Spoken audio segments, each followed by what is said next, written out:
तो लेकिन इस बार फिर इस समझाएं कि फोकस कैसे, ग्रोथ पर होगा या टैक्स बढ़ाने पर ही मैं होगा? वही बोल रहा हूँ सर कि अगर आपने इस देश में इतना काम लास्ट 7-8 साल में किया हुआ है, आपने छोटे छोटे स्टेप्स लेके रखे हुए हैं, आपने देखा है, देखो 95% पैसा जो आपको आता है, गवर्नमेंट को आता है, वो टैक्सी से आता है। करेक्ट। 5% आप छोड़ दो, वो डाइवेस्टमेंट या डिविडेंड की बात करते रहते हैं हम लोग, ठीक है ना, जो ऑनेस्टली कुछ है ही नहीं है ही नहीं है कुछ।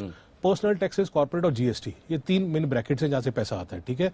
अगर वो सक्सेसफुल हो गए तो हो गए। अभी पर्सनल के लिए जैसे मैंने आपको बोला, उन्होंने बोला क्या बोला, टैक्सेस नहीं बढ़ाया लास्ट मेरे ख्याल में 2-3 साल से, कभी टैक्सेस बढ़ाए नहीं है।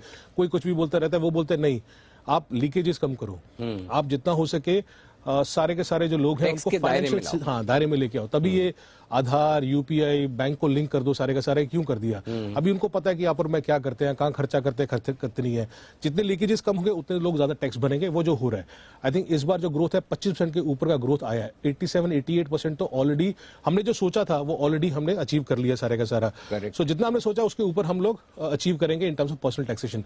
कॉर्पोरेट टैक्स, आपने कॉर्पोरेट टैक्स काटा सर, उसके बावजूद भी पैसा बढ़ा। फिर आप अभी बात कर रहे हो सबको इंडिया में बुलाने की, आओ आओ आओ इंडिया में आओ, पैसा लगाओ, सारे के सारे लगाओ, एप्पल, सैमसंग, फॉक्सकॉन, सबको आज मोदी जी जा रहे हैं बुलाने के लिए। जीएसटी का नंबर 1.5 लाख करोड़ अपना पर मंथ का हो गया।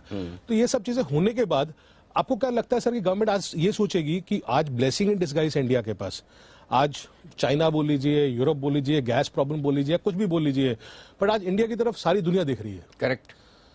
तो आज के टाइम पे I don't think personally, this is my personal thing, कि गवर्नमेंट कहीं से भी सोचेगी टैक्स बढ़ाओ। अच्छा, तो एक चीज क्लियर है कि सरकार का फोकस ग्रोथ पर रहेगा, और ग्रोथ बढ़ाने के लिए जो कुछ करना करेंगे, टैक्स के साथ छेड़छाड़ करने की जरूरत ही नहीं है। सर एक स्टेटमेंट था निर्मला सीतारमण जी का, उन्होंने बोला कि ये जो बजट होगा वो अगले 25 साल का टेम्पलेट इंडिया के लिए सेट करेगा, रोड मैप आगे, रोड मैप, ठीक है। उन्होंने क्या बोला था, उन्होंने बोला था कि फोकस जो होगा वो पूरे का पूरा होगा मैन्युफैक्चरिंग पे होगा, मैन्युफैक्चरिंग को इंसेंटिवाइज किया जाएगा, कैपिटल स्पेंडिंग बढ़ेगी, फिजिकल कंसोलिडेशन पे ध्यान होगा, और उन्होंने बोला था it will be a benign tax regime.